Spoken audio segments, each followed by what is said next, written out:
everybody, welcome to the Wild Dog Way. I'm Jessica. Today's video is going to be a look inside our new Traveling the World 2 study. Now before I show you inside everything, I just want to answer a few questions that I know I'm probably going to get. This is not necessarily a sequel to Traveling the World. It does not have to be done in like chronological order. This uses the same required book, which is the Lonely Planet Travel book, so you won't have to buy anything new. It also has some suggestions from Global Art. Again, this one's suggested but not required. But it's basically set up the same, and it just has 30 different countries. So because of that, you don't have to do it after having already done Traveling the World. In fact, you could do them side by side if you wanted. You could get Traveling the World and Traveling the World 2 and then pick and choose from 60 countries instead of 30. You could do all 60, or you could do some from the first one and some from the second one. That is up to you, but it's not necessarily like a follow-up. So you don't have to have done the first one in order to do the second one. In fact, we will be combining Traveling the World and Traveling the World 2 for a year-long comprehensive world geography study for, I believe, 9th grade. Okay. Hopefully that answered most of your questions. If you have any more, I'm happy to answer them. Leave them in the comments. We are going to start with looking inside the teacher's manual. We have the teacher's manual, the student notebook, and the animal profiles included. There is required and suggested resources. So I already showed you the required resources. It's just those two books. And really you could get away with just having the Lonely Planet Travel book and not have to have the Global Art book. Then we have books and games that are suggested. Now these books and games can be for the entire study. It doesn't have to be like for anything specific. Then I have a simple Traveling the World 2 checklist. This is just kind of like if you don't want to complete it the way that I have it written, you can write the country at the top and then like these are the things you're going to do by the end of that country. We start off with Africa. We have books, nonfiction, and myths and legends. Then there's a list of games and then family movie ideas for while you are traveling through Africa. The first country is going to be Angola. This is the kind of like format or checklist or plan that you're going to find for every country.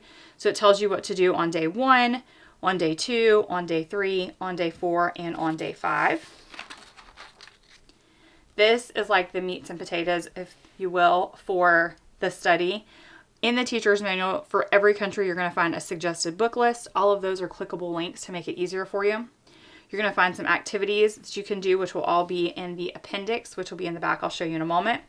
A YouTube playlist for each country. The YouTube playlist is going to include a geography video. It's also going to include a video about an animal from that place, probably a music or song, either that's about the national anthem or the country or the geography of that country.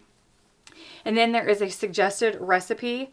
I am not going to try to butcher this word, but it's basically a spicy chicken stew. And basically it will repeat like that for every country that is included in the teacher's manual. So there will be 30 different checklists and resource pages.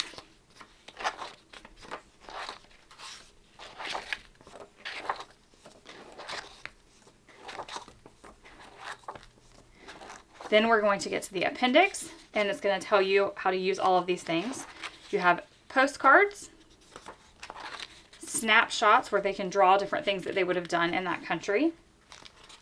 And then these are stem cards. Now, when we actually do this study, I will print these on cardstock to make them a little bit easier to manipulate and then give them to Emily. There's many different ways you can use them. You can have them build the landmarks from Legos or blocks. I will actually have Emily create them in Minecraft. So she will create a Traveling the World Minecraft world, and she will build these different things in Minecraft. And then we will do like a screen recording to add it to her portfolio. So if you have an older kid, that's a great way to get them to do some educational Minecraft work. And then this is either a final report. So at the end, you can have your child choose their favorite country and do a final report. Or if you have older kids, this could replace the country profile, which I'm going to show you in the student notebook now. Okay, in the student notebook, for each continent that we visit, there's going to be a welcome to that continent kind of page, and they're going to color the different countries in. Again, if you're doing both of them combined, you could just take one of these out. You wouldn't need to do, there's one in both. You would just do one. Then for each country, we have a custom coloring page. Now, when Kevin does these pages, he is very, very intentional about them. So you will see in the animal profile, we're going to talk about the caracal. So he's drawn that. The landmark is this peace monument. So he's drawn that. He picks a landscape from that selection, from that country. So he kind of makes sure that it's got a little bit of everything. I mean, if you have younger kids, just let them color. But if you have older kids, they can really kind of, it's almost like coloring and seek and find all at the same time. There's a flag profile page, which gives information about the flag, when it was adopted, its ratio or size, its usage, the design of it, and a flag fact. And then they can color, paint, whatever you want them to do for the flag down here to make it match. This is the country profile page I was talking about, where you could use that final report and you could replace this. They're going to mark the capital city, continent it's located, its capital city, population, land mass, life expectancy, fill in some interesting facts and things to do. This is not a bad thing. I mean, I love it. I'll probably have Emily do this, but when she goes on to do it in high school, I'm going to have her do that final one because it's a little bit of everything. The animal profile page, you're actually going to use your animal profile book. And in this, for example, Angola is the caracal, like I said. So you would turn to that page, you would read this or have them read it, and then they're going to fill this out. So the animal name, scientific name, illustrate the animal in its habitat, illustrate the predator or prey they can pick, and then they're going to write some animal facts. Now, all of that is going to be here. All of the animal profiles, each country has an animal, and it's going to tell you about the animal, its scientific name, adaptations, predators, and prey.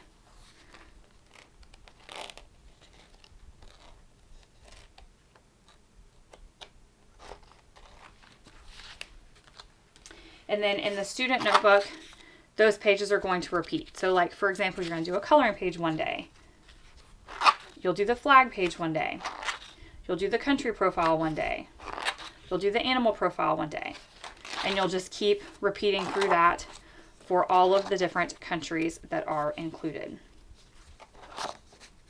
Now, when you get to the end of a continent, so for example, Vietnam is the last country in Asia, you're going to do tales from around the world, where you will read a few different Asian tales. I have links for all of that. They're online.